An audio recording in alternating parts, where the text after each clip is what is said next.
Hi guys! Balik naman tayo. Ayan, ngayon naman ay magko-collect tayo ng itlog. So, nandito pa rin ako sa aking manukan. Ayan, yung aking mga rooster, tsaka yung hen doon sa kabila na medyo matagal nang nangitlog at ito yung bagong nangitlog. So, may 5 hen dito at tsaka 5 rooster na sinipirit ko. So, ito yung itlog. Kahapon, hindi ako nakakulik ng itlog. Kunti pa lang yung nangitlog. 2 pa lang na hen ang nangitlog dito. So, tingnan natin. Ito yung bahay ng manok. 4 na, hindi pala bahay, itlogan. Ayan, ito yung itlogan ng manok. At saka, 4 na butas. Ayan, so tingnan natin kung may itlog na ba.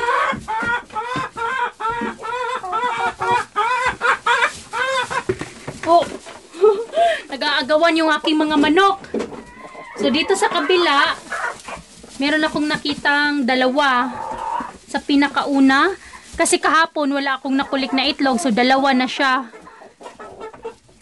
Ayan, bagong itlog. 2. So, nilalagay ko dito sa aking bucket. Nilagyan ko siya ng straw para hindi siya mabasag. Ito naman ay isa. Ayan. Isang itlog. Dito ay wala. Tsaka wala. Pero i-check ko pa rin kasi minsan nasa ilalim. Natabunan lang. Kasi 2 pa lang na hen dito ang nangitlog na. Ang gulo nila.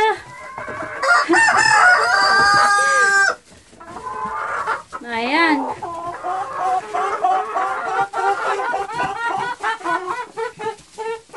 So, punta tayo sa kabila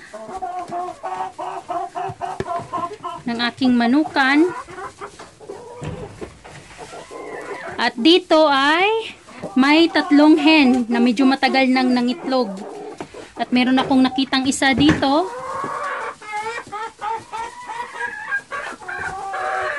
Yan siya, green egg. Dito naman sa kabila ay may 2. Mainit pa. Itong malaki na itlog, mainit-init pa. Ayan siya, oh, medyo pa pagka-blue. So, iba-iba ang kulay ng itlog namin. Ayan. So, may nakulik akong itlog. Hey, don't go there. It's not safe there. Come back. I'm sick. I'm scared because itong rooster na to, mahilig. Ito na. Ayan na. Sabi ko na nga ba eh. Ay, naku. Yan, done. Diba? Sabi ko na nga. Ah! Another one right here. Look at that. Kaya ayaw kong nagkagulo na. Kaya ayaw kong isipirit. Ayaw kong ilagay itong, ay, naku. Hen, go back there. I'm worried about you. Go on that side. And you, I know you like it too much. That's why you go back over there in the part of the.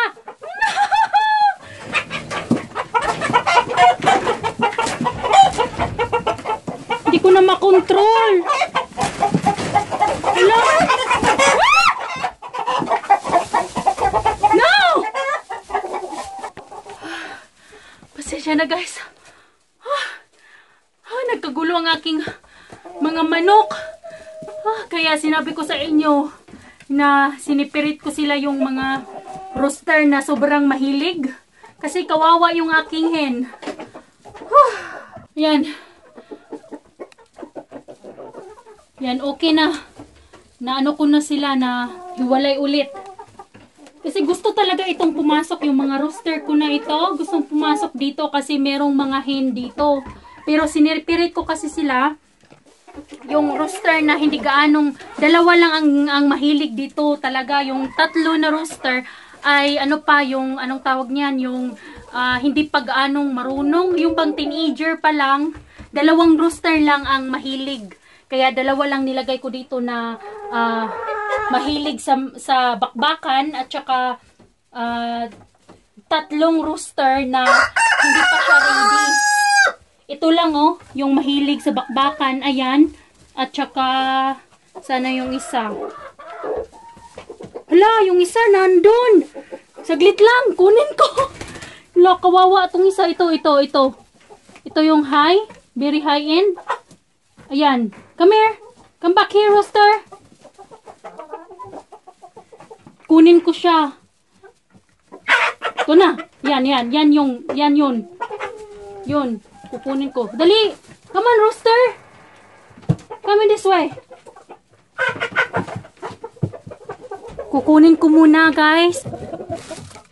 So, ayan, nakuha ko na siya. Guys. Ito, mahilig din to sa bakbakan at hindi siya, anong tawag niyan? Hindi siya, nangangaway. Di ba siya mangaway ba? Buutan kayo. Kining rooster, pero mahilig sa bakbakan. Kaya, ayan, gusto ko siya dito kasi hindi siya nananakit ng, ng ibang rooster or ibang hen. Mabait siya. Mahilig nga lang siyang sa bakbakan. Ayan. Yan lang yung 2 na mahilig. Pero ito hindi pa. Tsaka ito hindi pa rin. At tsaka yung, ayan, hindi pa rin. Kaya, 2 lang na rooster dito ang mahilig. Kaya yung 5 hen ay okay lang na nandito. Pero pag yung 5 rooster ay mahilig na silang 5, tatanggalin ko na yung 3. 2 na lang ilalagay ko na rooster sa 5 hen. Kasi kawawa naman yung hen, oy. Ayan. Tsaka yung 3 hen doon, 1 rooster lang.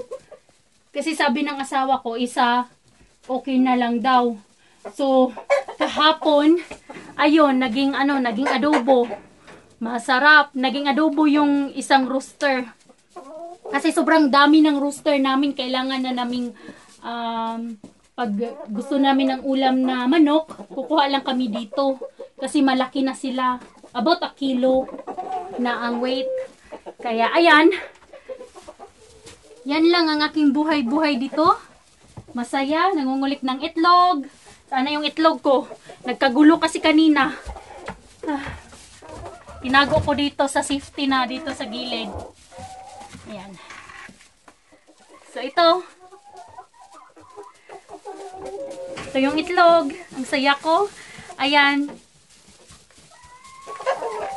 So, thank you so much for watching. Until next time, guys. Bye-bye!